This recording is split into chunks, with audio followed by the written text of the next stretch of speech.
Jika anda bangun pagi dengan mulut terasa kering dan hujung jari tangan serta kaki rasa kesemutan, itu tandanya saluran darah anda sedang menjerit meminta tolong. Apabila cuaca sejuk mula mencengkam, ramai warga emas datang mengetuk pintu bilik rawatan saya dengan masalah ini. Hari ini, kisah yang ingin saya kongsikan adalah kisah benar Pakcik Karim berusia 76 tahun. Pakcik Karim dikenali di kawasan kejiranannya sebagai seorang yang mempunyai tubuh badan yang sihat. Beliau sering berbangga dengan sistem penghadamannya yang kuat dan berkata bahawa satu-satunya nikmat hidupnya adalah makan nasi panas berkuah air kosong bersama ikan masin setiap pagi, disusuli dengan 2 bungkus kopi segera, 3 dalam, 1 yang manis sebagai pencuci mulut.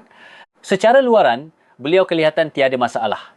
Namun, di dalam tubuh Pakcik Karim, terutamanya pankreas dan saluran darahnya, sedang menjerit tanpa suara setiap pagi. Akhirnya, bulan lepas ketika Pakcik Karim cuba bangun dari tidur pada waktu pagi, kakinya tiba-tiba lemah dan beliau terduduk jatuh. Hasil pemeriksaan mendapati beliau menghidap komplikasi awal diabetes.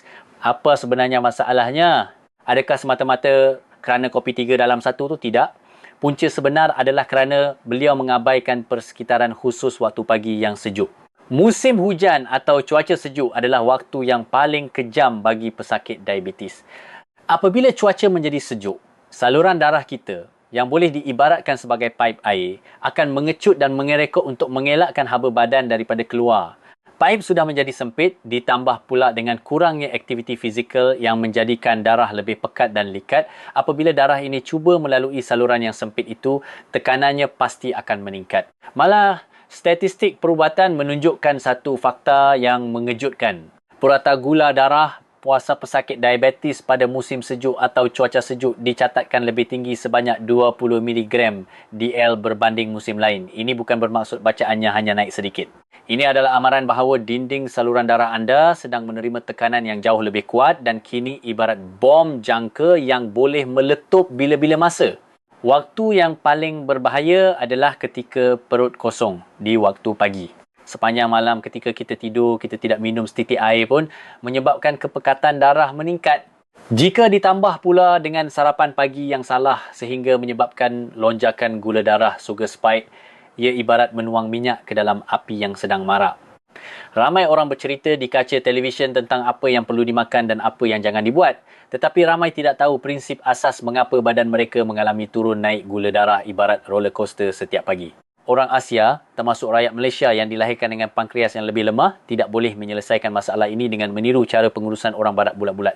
Oleh itu, saya Dr. Muhammad Adam di saluran kesihatan kita telah menyediakannya untuk anda. Hari ini, saya akan mendedahkan preskripsi istimewa saya sendiri yang diperolehi hasil pengalaman merawat pesakit selama lebih 20 tahun. Ini bukan cerita perubatan yang membosankan. Saya akan kongsikan bagaimana secawan teh sebaik sahaja celik mata boleh mencairkan saluran darah yang beku. Bagaimana urutan menggerakkan penyepit atau sudu ketika makan, bukan sekadar makan telur rebus boleh melindungi pankreas. Dan rutin ajaib 10 minit di waktu pagi yang boleh menurunkan gula darah tanpa mengeluarkan 1 sen pun. Saya jamin. Cubalah ikut apa yang saya sampaikan hari ini selama 3 hari sahaja. Kaki tangan yang kesemutan akan menjadi hangat. Dan kepala yang rasa berat setiap pagi akan terasa ringan serta merta. Pakcik Karim juga berjaya mengembalikan tahap HbA1c beliau ke julat normal dengan kaedah ini. Sebelum kita bermula, sebagai tanda sokongan untuk kesihatan anda hingga ke usia 100 tahun, sila tekan butang suka like sekarang. Dan tinggalkan komen 2 perkataan iaitu kesihatan di ruangan komen. Azam kecil anda ini adalah langkah pertama untuk menjaga kesihatan. Baiklah, mari kita rungkaikan satu persatu rahsia tersembunyi mengapa tubuh kita mengisytiharkan darurat setiap pagi di musim sejuk. Tuan-tuan dan puan-puan, adakah anda melakukan perkara-perkara tertentu di waktu pagi semata-mata kerana menyangka ia bagus untuk badan atau dengan alasan gula dalam darah rendah? Saya ingin berterus terang. Mulai sekarang, 3 perkara yang akan saya sebutkan ini dilarang sama sekali dilakukan pada waktu pagi yang sejuk. Jika anda terus melakukannya, ubat paling mahal pun tidak akan berkesan. Ibarat mencurah air ke daun keladi. Pertama, minum air madu atau kopi segera 3 dalam 1 ketika perut kosong di pagi hari. Ada yang bertanya, Doktor, bukankah secawan air madu suam di pagi hari itu ubat? Ya, mungkin untuk orang muda yang sihat. Tetapi bagi kita yang seusia begini dan risaukan diabetes, ia adalah racun. Apa akan jadi apabila gula ringkas dalam bentuk cecair masuk ke dalam perut yang kosong sepanjang malam? Ia ibarat menyimbah petrol ke atas kayu kering. Kadar penyerapan terlalu pantas sehingga pankreas tidak mampu menanggungnya, menyebabkan gula darah naik mendadak secara menegak. Terutamanya apabila usia melepasi 60 tahun. Keupayaan rembesan insulin menurun, jadi meminum secawan kopi 3 dalam. Satu pada waktu ini tidak ubah seperti menyeksa pankreas secara paksa. Kedua, tidak bersarapan kerana tiada selera. Ini adalah salah faham yang sangat berbahaya. Anda mungkin fikir, kalau tak makan, gula darah tak naik, kan? Sama sekali tidak. Tubuh kita akan mengisytiharkan darurat. Hormon tekanan yang dipanggil kortisol akan dirembeskan dan ia akan mengarahkan hati. Sekarang darurat, bebaskan simpanan gula segera. Jadi walaupun anda berpuasa pagi, apabila diperiksa waktu tengah hari, bacaan gula darah menjadi lebih tinggi. Ini fenomena pelik yang berlaku. Ketiga, keluar bersenam dengan perut kosong sambil ditiup angin sejuk. Udara pagi yang sejuk adalah punca utama pengecutan saluran darah. Jika anda keluar dengan perut kosong dan terkena angin sejuk, tekanan darah akan naik dan badan akan cuba menyimpan lebih banyak lemak untuk menjimatkan tenaga. Jadi, mengapa begitu sukar untuk mengawal gula darah di waktu pagi? Bukan semata-mata kerana apa yang kita makan, tetapi kerana dandang pemanas automatik dalam badan kita sedang dihidupkan. Dalam istilah perubatan, ini dipanggil fenomena subuh daun. Antara jam 3 pagi hingga 6 pagi semasa anda tidur, badan anda bersiap sedia untuk bangun. Otak memberi arahan untuk menaikkan suhu badan yang turun semasa tidur dan mengejutkan badan. Baik, hidupkan pemanas sekarang. Pada masa ini, hormon-hormon yang merangsang seperti adrenalin dan hormon tumbesaran dirembeskan keluar, membebaskan glukosa yang disimpan dalam hati ke dalam darah. Masalah timbul di sini. Bagi orang yang sehat, termostat yang dipanggil insulin berfungsi dengan baik untuk mengawal supaya pemanas tidak menjadi terlalu panas. Tetapi bagi mereka yang ada diabetes atau pradiabetes, termostat ini sudah rosak. Pemanas terus berjalan sehingga bilik menjadi terlalu panas tetapi tiada siapa yang mengecilkan api. Itulah sebabnya walaupun tidak makan apa-apa sepanjang malam, gula darah puasa di waktu pagi melambung tinggi. Malah kajian menunjukkan bahawa bagi pesakit diabetes, gula darah boleh naik sendiri secara purata 6 mg DL pada waktu malam sahaja. Ditambah lagi, kita rakyat Malaysia ada satu takdir yang agak malang tetapi perlu diterima. Saiz periuk kita berbeza. Kajian oleh pasukan Profesor Lim Su dari Hospital University National Seoul banyak dirujuk dalam kajian diabetes Asia menunjukkan fakta yang mengejutkan.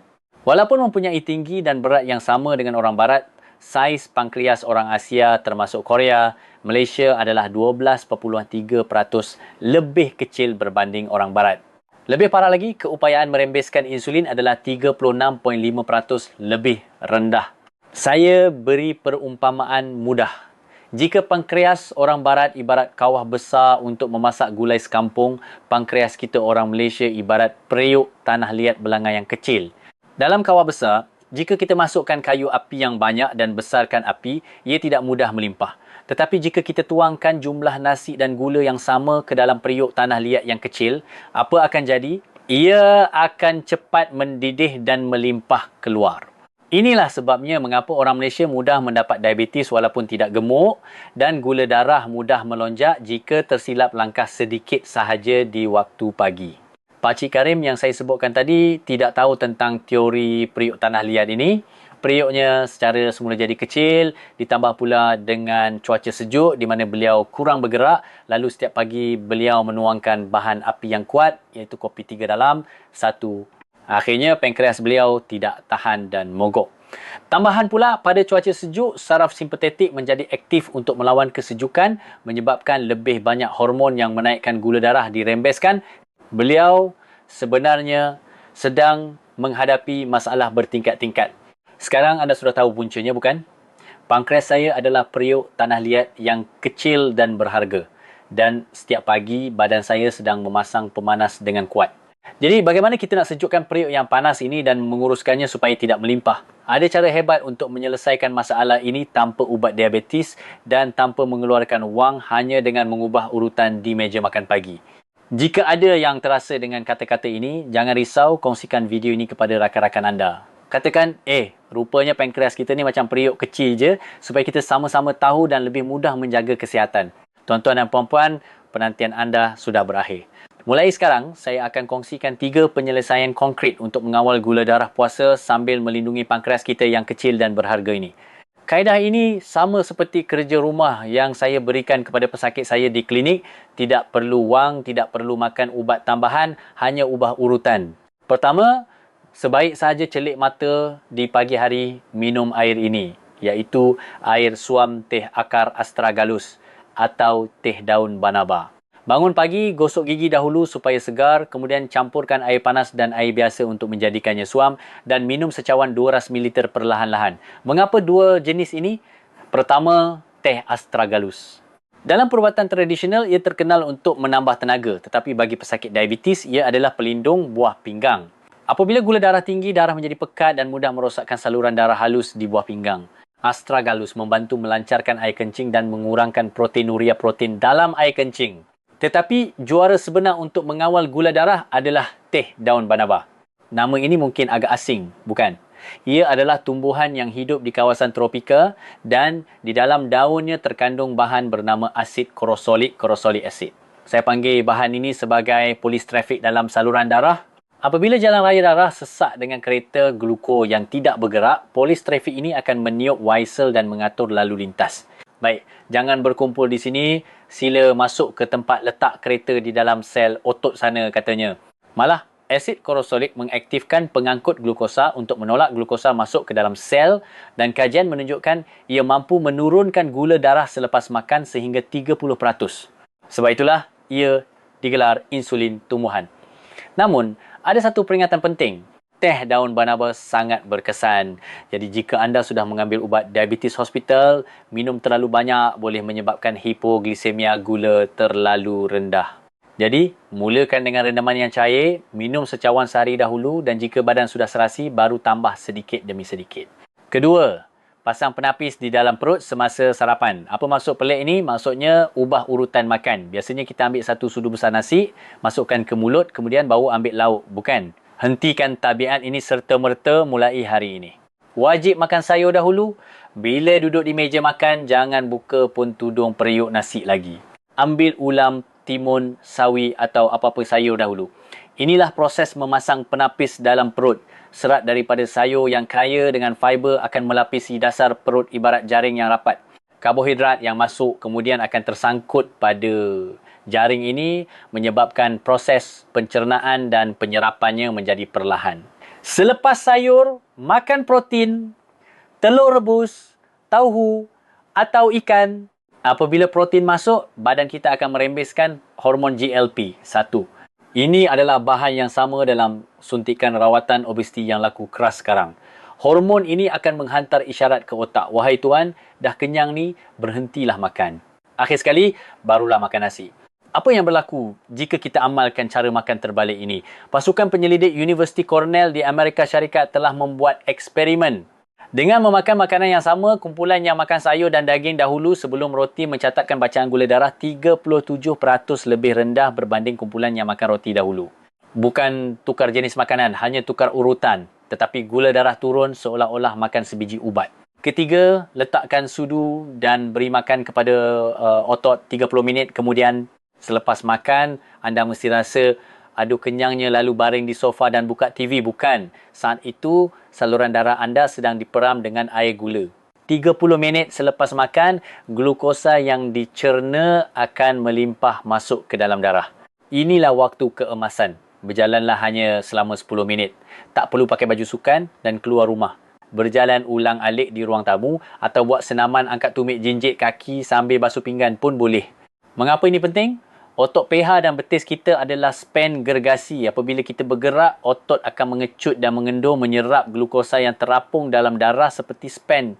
Lebih menakjubkan, pada waktu ini bantuan insulin tidak diperlukan. Otot akan mengambil gula itu sendiri dengan berkata, berikan makanan aku, sekaligus membenarkan pankreas berehat. Pakcik Karim pun mulanya ragu-ragu. Doktor, makan nasi dulu ke, lauk dulu ke, masuk perut bercampur juga, apa gunanya? Katanya. Tetapi saya minta beliau cuba seminggu sahaja. Bangun pagi minum teh suam, waktu makan kunyah sayur dahulu dan lepas makan pusing-pusing di ruang tamu sambil dengar berita. Selepas seminggu, apa kata beliau? Doktor, selalunya lepas sarapan saya mengantuk sangat sampai kena tidur siang, tapi sekarang mata saya segar bugar. Hilangnya rasa mengantuk selepas makan Foodcom adalah bukti paling jelas bahawa lonjakan gula darah telah berjaya dikawal. Macam mana tuan-tuan dan puan-puan, tak pakai duit pun kan, daripada beli suplemen mahal, lebih baik beli sayur segar di pasar dan sediakan uncang teh daun banaba. 3 perkara yang saya ajar hari ini, jangan mulai esok pagi, mulakan makan malam ini terus. Jika video ini bermanfaat, sila tekan butang kongsi kepada ahli keluarga tersayang. Terutamanya, tunjukkan kepada suami atau isteri yang degil nak makan nasi dulu dengan alasan tak ada tenaga kalau tak makan nasi. Baiklah, sekarang anda dah tahu caranya. Minum teh, urutan makan berjalan. Tapi bila sampai esok pagi mesti keliru, minum air dulu ke makan nasi dulu. Jadi saya akan rumuskan menjadi satu formula mudah supaya melekat dalam kepala anda. Namanya peraturan 30-30-10. Hafal ini sahaja, tak perlu kira-kira rumit. Pakcik Karim pun tulis nombor ini besar-besar dan tampal di pintu peti sejuk. Mari lihat jam. Katakan anda bangun pukul 6.30 pagi. Bangun tidur, pergi tandas dan serta-merta masuk fasa 30 minit pertama untuk minum teh. Minum secawan teh astragalus atau banaba suam dan jangan terus makan nasi. Beri masa 30 minit untuk ramuan teh meresap ke dalam badan dan mengejutkan pankreas. Baik, gula nak masuk ni bersedia. Dalam masa 30 minit itu, anda boleh kemas tempat tidur, buka tingkap untuk pengudaraan dan tukar baju. Cukup masanya. Kemudian, pukul 7 pagi, anda bersarapan. Apa yang penting? Ya, urutan sayur, protein, nasi. Selesai makan mungkin pukul 7.30 pagi. Di sini bermula 30 minit kedua. Lepas letak sudu, jangan terus baring atau tidur. Beri masa perut bekerja. Dalam 30 minit ini, basuh pinggan, tengok berita atau kemas meja makan. Dan apabila pukul 8 pagi, masuklah 10 minit terakhir. Ini adalah masa di mana gula darah sedang memanaskan enjin untuk melonjak naik. Masa inilah anda laburkan 10 minit saja untuk berjalan dalam rumah atau buat squat ringan. Gula darah yang baru nak naik tadi akan berkata, "Alamak, abang otot dah ambil semua," lalu ia turun semula. Macam mana? Bangun tidur, tunggu 30 minit, lepas makan tunggu 30 minit, kemudian jalan 10 minit, ikut rentak ini sahaja. Namun, semasa rawatan, ada soalan-soalan yang sering ditanya oleh warga emas. Saya pilih 3 soalan yang salah faham atau benar-benar berbahaya di musim sejuk untuk dijawab dengan jelas. Soalan pertama, "Doktor, saya rajin pukul 5 pagi, saya dah pergi mendaki bukit ambil air, ini tak dikira senaman ke? Pakcik, makcik saya merayu. Tolong hentikan mendaki awal pagi di musim sejuk atau cuaca sejuk sekarang juga. Ini bukan senaman, ini perjudian nyawa. Pukul 4 atau 5 pagi adalah waktu suhu paling rendah. Keluar dari selimut panas dan terus kena angin sejuk akan mengejutkan saluran darah menyebabkan ia mengecut serta-merta. Tekanan darah akan naik mendadak dan saluran darah otak atau jantung yang sedia lemah boleh pecah atau tersumbat. Malah, waktu paling ramai pesakit strok atau serangan jantung dihantar ke kecemasan adalah waktu subuh di musim sejuk. Bersenamlah bila matahari dah naik tinggi dan cuaca dah panas sedikit, atau lebih baik bersenam dengan selamat di dalam rumah. Soalan kedua, buah kan bagus, boleh makan lepas makan nasi untuk cuci mulut? Tak boleh. Makan buah sebagai pencuci mulut selepas makan nasi adalah tabiat paling buruk. Perut dah penuh dengan nasi, tambah pula gula buah, gula darah akan melimpah dan darah jadi pekat macam madu. Tambahan pula, nasi dan buah bila bercampur dalam perut akan menapai, menyebabkan kembung perut dan susah hadam. Kalau teringin sangat, makan buah, makan 30 minit sebelum makan nasi atau makan sebagai snack antara waktu makan. Dan jangan minum jus, makan buah dengan kulit-kulitnya sekali. Dengah supaya seratnya melambatkan kenaikan gula. Limau 2 biji atau epal separuh biji, itu sukatan yang sesuai. Soalan ketiga, musim sejuk tumit kaki saya merekah dan berdarah tak ada apa-apa kan? Jangan sesekali anggap ia remeh. Bagi pesakit diabetes, kaki lebih berharga daripada muka. Bila gula tinggi, saraf di hujung kaki jadi tumpul dan darah tak jalan. Jadi kalau luka pun tak rasa sakit. Cuaca kering menyebabkan tumit merekah. Dan celah rekahan itu mudah dimasuki kuman, menyebabkan jangkitan. Jika melarat, ia boleh jadi kaki diabetik, diabetic foot yang membawa padah. Mulai hari ini, lepas mandi, sebelum sapu lotion kat muka, sapu kat kaki dulu. Sapu krim pelembap tebal-tebal dan pakai stoking tidur untuk pastikan kaki sentiasa lembap dan hangat. Tuan-tuan dan puan-puan, Formula 30, 30, 10 dan 3 peringatan ini tidak berguna kalau hanya didengar. Siapa yang berazam nak mula esok pagi, sila tinggalkan komen angka 1 saja di ruang komen sekarang. Angka 1 itu adalah janji anda kepada saya dan diri sendiri untuk meletakkan kesihatan sebagai keutamaan nombor 1. Bila anda tengok orang lain pun komen 1, anda akan rasa bersemangat sebab anda tak keseorangan. Pak Cik Karim pun mulanya malas. Tapi sekarang pejam mata pun boleh buat. Hanya perlu 3 minggu untuk jadikan ia tabiat. Akhir sekali, untuk pastikan ia tersemat di hati, saya rumuskan dalam 3 baris dan sampaikan khabar terkini Pak Cik Karim. Ingat 3 perkara ini sahaja. Pertama, celik mata, jangan terus ke meja makan, minum teh astragalus atau banaba dulu untuk kejutkan pankreas kita yang macam periuk kecil tu. Kedua, masa makan wajib kunyah sayur dulu, kemudian protein, akhir sekali nasi untuk pasang penapis dalam perut. Ketiga, 30 minit lepas letak sudu, jalan 10 minit supaya otot paha sedut gula darah. 3 benda ni nampak remeh kan? Tapi hasilnya macam keajaiban. Diabetes bukan penyakit yang boleh sembuh dengan makan ubat semata-mata. Ubah sedikit gaya hidup, badan pasti akan membalas budi. Pak Cik Karim umur 76 tahun pun boleh buat, tak ada sebab anda tak boleh. Jangan putus asa kata dah tua atau dah terlambat. Esok pagi adalah peluang untuk memulihkan saluran darah anda. Bila buka mata esok, adakah anda akan cari kopi 3 dalam, 1 atau minum teh yang menyihatkan? Pilihan di tangan anda. Tapi ingatlah, tabiat kecil hari ini adalah kekuatan untuk anda berjalan tegak dengan kedua belah kaki 10 tahun akan datang. Kesihatan adalah hadiah terbaik untuk anak-anak. Jika video ini membantu menceriakan pagi anda, sila tekan butang subscribe dan loceng notifikasi. Saya Dr. Muhammad Adam dari Saluran Kesihatan. Kita akan kembali lagi dengan maklumat padat untuk menjaga kesihatan anda. Semoga hari ini anda sihat dan bahagia. Terima kasih.